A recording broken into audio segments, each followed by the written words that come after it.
Hello everyone, Teacher here. Welcome back to another video. Update 120 has just dropped, so let's take a look at the update notes. If you're ready, let's take a closer look. Impurity shall be our armor, hate shall be our weapon, immortality shall be our reward. So these updates notes can be found on the official Discord. You can also follow their X account where they post updates. But anyways, let's go through them. So first off, all the new stuff. Special second anniversary celebrations from August 8th to the 21st. The festivals kick off on August the 8th with a 2-week special offers calendar, including some free shards. Then on August 15th, there's the birthday event featuring social shards, exclusive rewards, unique missions, an infested power-up tournament, and more. And also, we're gonna get Blood Angels as a playable faction. New collectible character, Blood Angels Mataneo, the jump packed Intercessor Sergeant, unlockable in the Insanguination event starting on August 4th. So from August 4th, we will have the Blood Angels being released. Tyrant Guard in the next one on the Battle Pass season. I'm gonna be honest, not really hooked on Tyrant Guard, but that's because I have sadly gotten pulls of him a lot. So yeah, that's that. New Guild War season on August 7th. There's also gonna be more news about the Guild War. They are introducing some cool stuff. This season, new features, and a new war zone, the landing pad. There's also going to be a new incursion event on August 16th with a new unlockable machine of war. Ultramarines Galacticant, the Redemptor Dreadnought.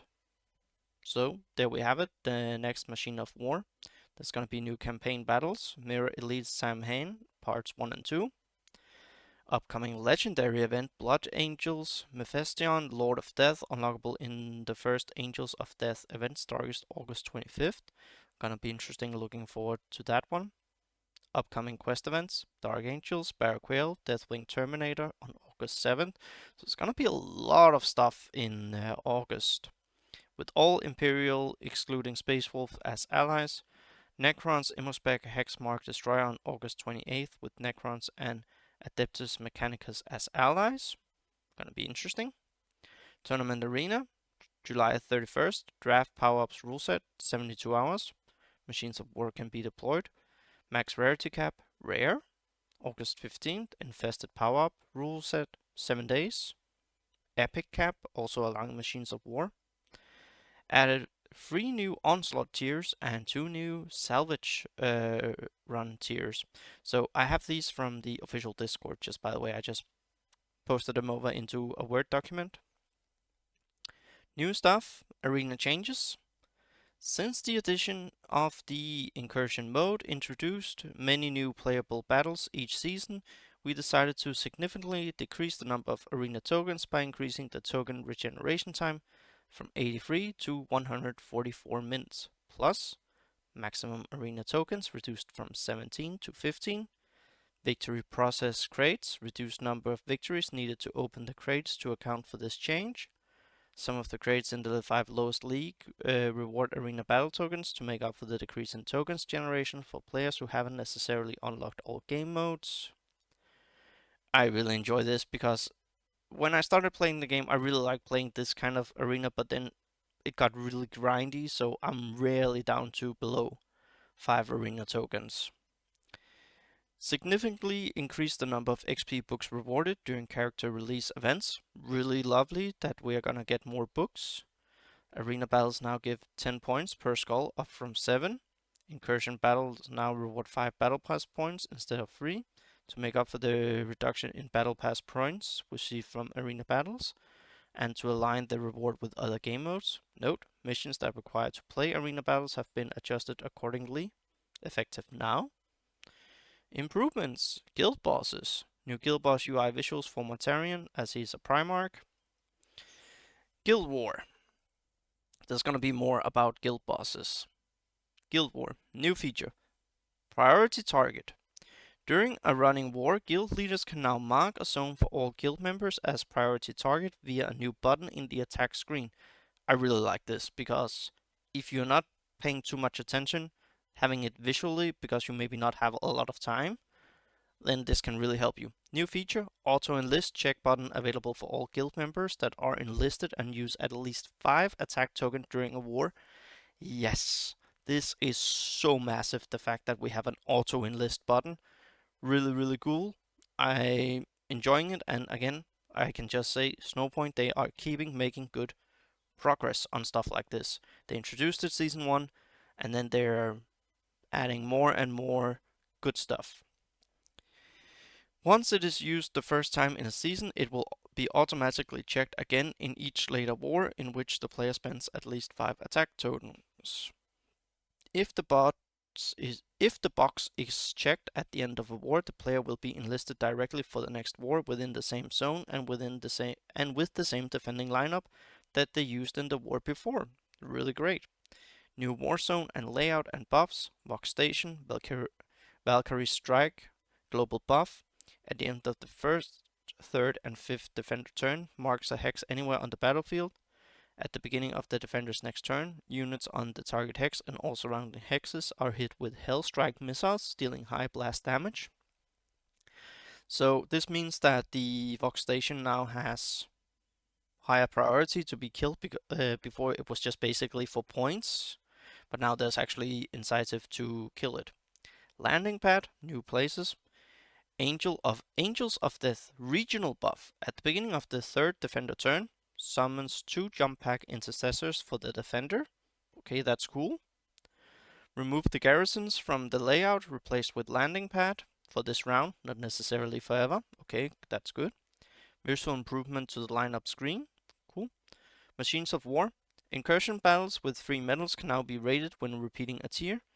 Crashing during an incursion battle no longer kills all deployed units. Where to find for components now correctly list salvage runs as possible location.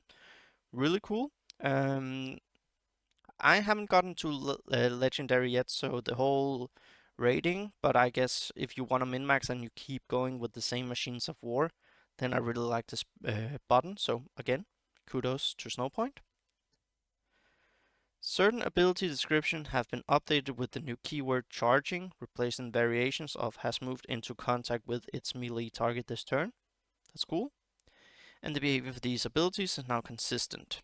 Improve the visuals for tokens in Arena, Onslaught, Guild Raid, and Salvage Run. Balancing. So here we have a lot about the guild bosses. Avatar of Cain, boss health has been reduced, including supporting battles. Beginning with the season that begins August 13th, so will kick into effect mid-August. Aeldari Defenders, Plasma Grenade can no longer crit or gain bonuses from attacker bonuses and modifiers in effect on all 120 builds. So, really cool. Mortarion, armor reduction from side bosses has been reduced from 90% to 70% with the season that begins. Okay. Mortarion Plague Wind now deals double damage to summons in effect on all 1.20 builds. This is really to combat AdMech because they have been really good, like mech with AdMech, so like some Ellip Null, stuff like that, a lot of summons, and the whole extra striking. So yeah, I think it's good because it doesn't mean it won't work. It just means it won't be as efficient, and you can still use it in other game modes. And I really like that instead of nerfing something across the board, then just one place where something is too strong, then you go in and tinker there so it's not that strong anymore. It's still strong, but it's not broken, you could say. Power level ups give free Onslaught and 2 Salvage Run battle tokens instead of raid ticket and coins starting from level 8. Power level ups, I believe this is when we level up our power level, so correct me if I'm wrong there. More than double the coins rewarded by the mission level crates. Not sure what crates those are, but more coins. I'm not gonna say no. Changed requirements of mission 15 in character release events to just use 150 abilities. I really like that because sometimes it is a little bit annoying having to use a specific faction, so that's good. Upgrades. New Blood Angel upgrades can now be dropped from reward chest and campaign battle drop locations where changed accordingly. And here we just have all the different ones. I'm not going to read all of them. And then we have some bug fixes. Fixed incorrect description of a fabricated claw array, ellip null, which was misleading about which reflects are removed. Fixed incorrect description of Phantasm, Eldritch Guild boss to clarify that the boss can always move. Fixed Karn, not counting correctly for objective based on damage type that count the plasma damage type. Not sure there was a bug there, but didn't know. But yeah, didn't know there was a bug, but I'm happy that they fixed it then. Fixed Doctrina imperatives, Tangida, not counting for missions at all. Fixed the bot where Ascor can't move after his active ability has executed. That sounds ill. Fixed incorrect score visuals in Guild War. I really like that. Fix some instances where the resource bar at the top of the screen does not properly switch between energy and munitions. I have had this. Been really weird, so really happy to see that this is being fixed.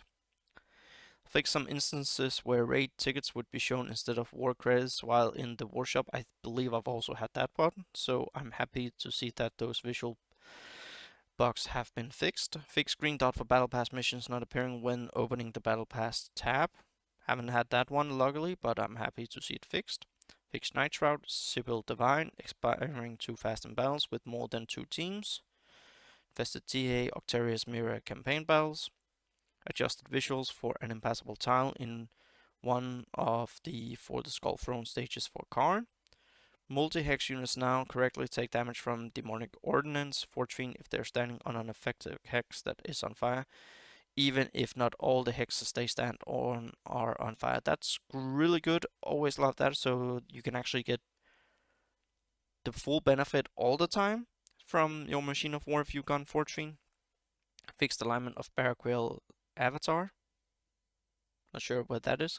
Clarified War Score Breakdown tooltip to mention characters instead of units. Clarified debuff tooltip of Fighting Retreat Darkstrider to clarify that the affected enemy scores -1 hit and does not receive -1 hit. So overall, those are the updates notes that gonna come in 120. Really cool with Blood Angels. Personally, I would have liked to seen something other than Angels because we've just been through Dark Angels, maybe some Xenos or some Orcs. They are still going to be reworked.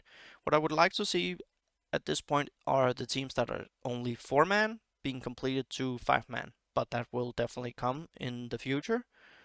Probably it's going to be legendary events, I can assume, but still, I would like to see that up and running. And speaking of legendary events, make sure you're using all your Ragnar tokens. It is the last one, get as close as you can. I am currently on 300 out of 400. And I should hopefully get him and have a video later this week to show about him. So let me know in the comments down below, what do you think about these update notes? What do you think about the Blood Angels?